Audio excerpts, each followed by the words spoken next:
Welcome to The Last of Us. Spot the difference between the game and the show. Season 1, Episode 3. We are going into Billstown, and we could just end the episode here because everything from here on is different. So we've spotted it. So I'll see you in episode 4. In all seriousness, this will be an interesting episode, and we'll have to get a little creative with how we look at it because literally everything's different. So starting from the beginning, it's also different from its counterparts in episodes 1 and 2 in that it doesn't have a flashback. So we're starting out from Joel's perspective, like the game, right before Billstown, after the Capitol. And this part is like 4 seconds in the game, but this little conversation they're having where it says, "Nobody made you or Tess take me," okay? I want to just show you the game real quick, okay? Hey, look, about Tess, I don't even know what Here's how this thing's gonna play out. So, did you see how she almost sounded a little apologetic in tone? She definitely sounded confused, processing, sad. You hear a lot of emotions in that. She's soft about it. Feels like there's some kindness playing out there versus Joel, here's how this thing's gonna play out, right? He interrupts her. In this one, he goes, "I don't want to hear your sorries." And she goes, "I wasn't going to give you one. Nobody made you or Tess take me. So don't blame me." So she comes out of the gate throwing punches at him, being hateful. That is like one of the most harsh things I could ever imagine you saying to someone who just lost their only loved one. What are we supposed to do with that? I don't understand why they're framing Ellie as an unfathomably mean character. Okay, so Ellie finds tampons, which is actually a cool little ad because any woman knows that would be a pretty big find in the apocalypse. As for this moment that I've paused on here, I don't know what this is about, but it's making show Ellie seem like a bit of a psychopath, which tracks with the way that she treats people rather than with the cute kindness of the childlike wonder of Game Ellie. So just watch for a moment with me. So she just opened her knife while staring at this zombie who's a bit trapped. And instead of scared, she looks angry. And she's cutting open his forehead, which honestly, seeing the little mushy kind of coming out is kind of cool, kind of at the beginning of the episode 2, similar, and then just stabs him. This is just strange behavior. I don't really know what they're going for here, except to make Ellie less and less likable, which is the opposite direction of the game. Also, she just found that zombie right after he said, "Oh, there's nothing in here scary except you." They keep saying that, and I don't know why you'd ever be confident before going around and checking, but it just keeps happening in the show, and in the game, I don't think we ever do that. We, have an encounter. Nonetheless, we're at this part where they're looking at a plane on the ground over here, and I think that that's super cool. Again, they're adding in this cinematic flair. I honestly can't think of any time we saw a plane in either one. If anybody thinks of one, let me know. That's a cool ad. I don't know what this is. Maybe the second thing that I would put in the game that doesn't exist is the remnants of a plane. I think would be really neat. I don't know why we haven't seen one. This is a short and interesting change. They're going into background story of how the entire apocalypse happened. They mentioned, the government didn't handle the panini well. And so there's a clear parallel to today's society. I wonder if this would have been a line of thinking at all if it weren't for 2020. But this is a piece of the apocalypse puzzle that, again, we don't get to see enough of. The very beginning, how it starts. And she asked the question, he's answering the question, they're bonding. In the game, let me show you a way that they bond, because while that's an interesting one in terms of story, this is a much more interesting one in terms of characters. Ellie will show you fireflies. Fireflies. I mean, real fireflies. Yeah, I see that.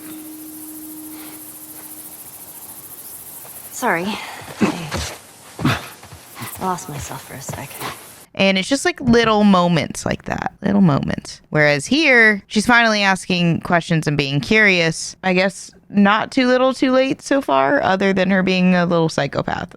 Okay, there's also a little music store right here. That I don't believe happens in the show at all. They did the little arcade scene that you can find at like a little restaurant. I think it might be here. So they clearly skipped that. And to me, this is one of the most important parts of the game, this little record store, because it has a connection to Last of Us 2. So this is one of the most memorable pieces of their bonding that exists, and I'm really sad that they didn't put it in here. And we'll see if I eat my words on that. They could put it later, but they're choosing to put their bonding moments as much more superficial, informative, basically for the audience, rather than things that actually make sense for them as characters. And again, it just feels like a lot of the changes they did were for the medium, so cinematic, whatever, blah, blah, blah, good stuff, okay?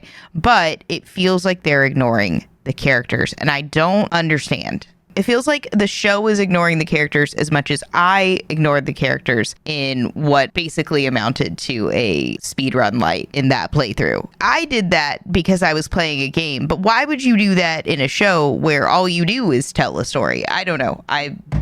Oh, hey, Easter egg. They gave us one singular gas mask since we won't have it the rest of the series because of the change in the lore from the spores to the tendrils. Bill, basically, this is when he bunkered down in 2003 on Outbreak Day, did his little prepper thing, which we don't see in the game, but he comes out with a gas mask, which is incredibly smart and also unnecessary in the show. A change, but a nice little Easter egg. And from here on out, pretty much everything's going to be super different. Just prepare themselves, because Billstown in the game, for anyone who doesn't know, let's just start here because it's about to there's nothing the same. So Billstown is from Joel's perspective. Again, one of the benefits of a TV show. It's easier in a show to jump around points of view a little bit more. I think if we're going to talk about budget, right? Because we talked about budget for some of the other episodes, and that being in the TV show, that would be a budget constraint, would be to have different POVs. With that said, Billstown consists of you going through that initial portion that we already did. You get hung upside down. Bill comes and rescues you right at the end and shows you his little bunker, and you go to the high school and you mess these guys up, and then you go into the high school and you get the high school bloater, these guys. This is a big shift that we miss, and it's really upsetting, to be honest, because I mean, look at that big boy. You don't have him in the show. What are they even doing? Technically, they move him to, they kind of combine Hunter's Henry Sam and this bloater. So you kind of see him later, but he's not here. So it's sad. I don't know don't look at whatever I was doing there. I was like running up to him with a bottle. I probably thought it was a Molly. Don't mind me. A bottle without the fire, if you will. So anyway, everything from here on out is going to be Billstown, but without any of the encounters. So, oh, and I forgot to mention, yeah, it's all from Bill's perspective too. That's part of why it's so different. In the game, you're in Joel's perspective going through all of those encounters. And this year, this is Bill's life, but you never actually meet Joel. You meet Joel in the past. You meet Tess in the past, but Tess never meets Bill in the game, but we see that in this in flashbacks. But in reality, in the present, Bill's dead. So, oh, spoiler alert. I don't know. Listen, this is a spotting the differences. Hopefully you know where you are. He's dead. So it's different. Okay, so a quick cool connection to the game, because all of it is in the past, is seeing him set up his traps. That's it. We experience the traps, we hear about the traps, we read about the traps, but seeing him set up the traps, different, cool, nice Easter egg. Honestly, the way that they show Bill with all of his traps, it feels like in the game, he almost seems a bit paranoid, but we see all the danger, so paranoid isn't the right word, but it does seem like it in the game for whatever reason, just from Joel's point of view. But in the show, it kind of feels fun. I would like to play a DLC of just Bill, to be honest. Okay, so Frank does exist in the game, but he's dead. But Bill is alive in the game, but is dead in the show at the time of the present when we're with Joel and Ellie, who we don't see for the rest of this episode pretty much until the very end, which is very problematic to the growth of their story and them bonding before the 9th episode, which is the last episode for us to find that whole thing believable. This is episode 3, so there's not like a lot of time in between, and we spend a whole episode with Bill and Frank, and I find the storytelling perplexing, but also I heave sobbed at the end of this episode the first time that I watched it. I was unprepared for where this was going because they took it in a totally different direction. Technically, a lot of this could have happened in the game lore based on what we saw, because Bill and Frank did appear to have some sort of relationship, and Frank had, before we had met him, here is Frank in the game, and that's it. And had left Bill a note that was pretty mean. Basically, the Ellie that we know in the show could have written it because it was that mean. That's pretty much all we knew. They clearly didn't have a super healthy relationship at the end, but we see a totally different side of it in the show. So this is Frank. He's alive in the show. And pretty much everything that we see for probably the next 40 minutes could be canon to the game, and we just don't know. You know, now that I think about it, we don't even see Bill's home in the game. We go on adventures that we see as like one of his bunkers. We see a lot of his traps, but we don't go into his house. Also, I realized in the show they're looking for a battery, and we get the battery in the game in Bill's town. So in the show, it's like their catalyst to try to find Tommy, and it's what they're looking for and what they're smuggling Ellie for. Versus in the game, it's weapons. Because, well, they're smugglers. We talked about in the other episodes. If you haven't watched them, you should. You can watch them out of order. That's fine. Sharpening the edges, verifying the edges, whatever. Basically made it have a little bit more oomph, propels it a little bit more so that you want to keep watching since you don't have the gameplay to keep you playing. So they use the battery from Billstown, which doesn't exist in the show because we're busy feeding Frank. And look at the thankful Frank. He was so happy in the shower. And Bill comes up and was like so happy someone appreciated him, which isn't the Bill that we really see in the game, but I could believe it, to be honest. I could see a soft side of Bill because he's just, I feel like, versus only soft that we see of Joel. Like, I could see there being like the two sides, the nuance of Bill. Anyway, Frank's really happy. It's nice. Yeah, this whole episode's really well done. It just doesn't super belong in the show. I mean, I guess it shows a story that is The Last of Us. However, this doesn't further anything in the main story. So any good writer of any story ever would tell you if it doesn't further the main plot, don't put it in. But rules are meant to be broken, and I do think that the side stories that they expand upon here are really meaningful. This is a self-contained story within the greater Last of Us world. This in itself is almost like a DLC episode. Versus in the game, it's really where you start to feel the game. This was a bold choice. It doesn't serve the main plot, but it was beautifully done. And I think that's inherently the problem with the way that TV goes in this day and age with all the ratings and stuff, because people just want their episode to be rated well. And so, you know, if they can get an episode rated well, who cares if it plays to the full story? It's just, it speaks to the medium. I mean, it does have to do with audience at the end of the day. Are you serving your audience? You have to ask yourself, what's your main goal? Is it to give to the art itself? Is it to tell the best story? Is it to be true to the characters? Is it to practice something? Is it to experiment? Is it to get good ratings? Is it to get the most money? All of these are different goals when it comes to art, and it's hard to know exactly what their goal was with the show versus the game, but you can tell that whatever that goal difference was realized in this episode. Am I mad about it? Not really. I'm much more mad about the Ellie Joel characterizations because this is fun. This is a fun episode. I keep saying I won't, but I don't think I'll have too much more to say about it until we get to the end because it's all different. Got me again. Yeah, it was about 40 minutes, I think. So that was like a little mini movie. Whew. You basically see Bill and Frank's give me a second. You basically see Bill and Frank's entire life, and it is written to perfection. You actually could see this whole episode, especially the parts without Joel and Ellie, just that with Bill and Frank. You could watch that without any other context, without anything else, and it works. And that's why it's both an outstanding piece of TV, but also it barely fits into the larger narrative, but still, it's such a loose fit to the narrative. Yet I'm so very glad that piece of art exists in the world. So it's hard to complain about this episode because it's just beautiful. When you've played this game as many times as I have and seen this world as many times, and then you look at all of the other pieces of TV and movies and stories, very few times do you get that happy of an ending. And that's kind of hard to say with it being a pretty sad ending at the same time, but it's just a peaceful ending, you know?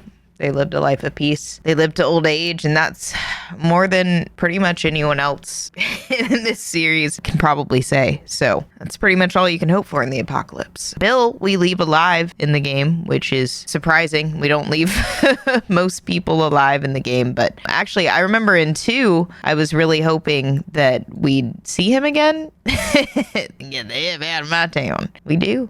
We don't see him again. That's it. Yeah, we don't have that moment in this. We saw them have a very loaded bottle of wine together and then go to bed. Completely different story. Completely off topic from Joel and Ellie's journey, yet with we save who we can save, which is what we saw ending in the last episode. Any story like this that is about the essence of human life. So a lot of the game story is told aligns with this, I think, more than the show. Beautifully done. Very different. Everything about it was different. I highly recommend just watching the episode, even if you haven't watched the rest of this and you don't watch the rest of this.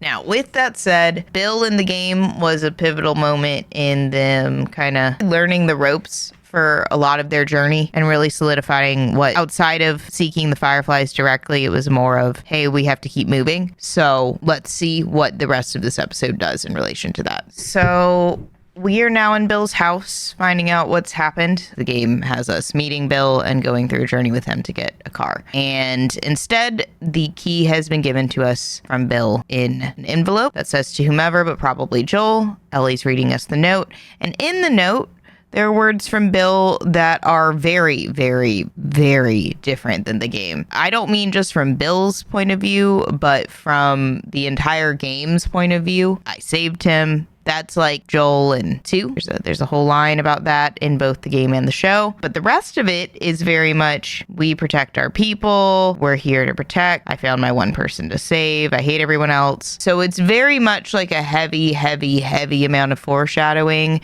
I'm not sure how much I like it. I think they're trying to set threads to connect to the end because, again, we don't see much of a development of relationship with Joel and Ellie like we do in the game.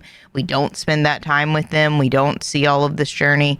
So because of that, they're adding in telling versus showing, and I don't love it. I'm going to be honest. I think this is one of the weakest points of the show, right after one of the, I'd say, strongest points of the show, but that strong point doesn't tether to anything. Yeah, it got me again. I honestly didn't think I was going to cry again, and I was choked up a little bit. So yeah, this is a weird episode for me because wow, is it powerful, but wow, does it not at all relate to some of these things that it needs to. Joel and Ellie are coming away from this journey only having really gotten a car, and Joel solidifying what he's going to do in the end, but in a way that circumvents the rest of the journey. And I think that that's to the rest of the story's detriment, even though this particular story is beautifully done. It's more of a standalone than it is a strength for the series as a whole. Whereas our journey through Billstown in the game solidifies our bond with Ellie, solidifies our resolve, solidifies we've at least moved past where we left Tess. And we now have a car, which can take us much further. We also take on much heavier enemies, gain some new weapons, gain some new insight. We see parts of ourselves reflected in Bill, and we gain a little bit of hope almost from that journey. I think, you know, Bill does live. It's a stronger encounter point of the game, but a higher point. So anyway, I don't feel like we're stepping away from this part of the show the same way that we stepped away from that part of the game.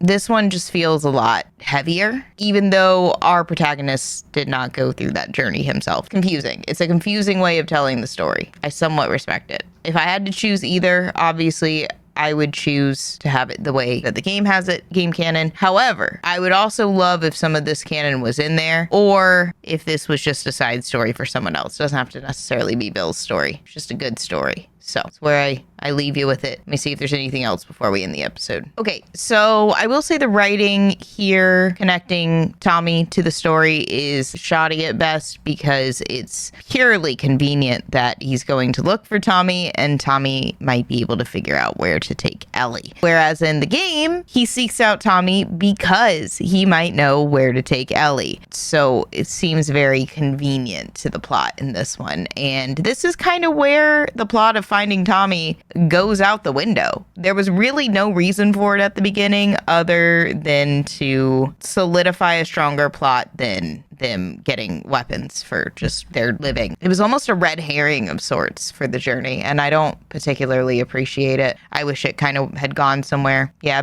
bad difference, bad writing. I don't know what they were doing there. It doesn't seem to matter at all to anything whatsoever. All right, that was it. I'm mad curious. If you love The Last of Us and you want to see more of this or Assassin's Creed or anything else that I play, make sure to drop the like and subscribe, and I will see you in the next one.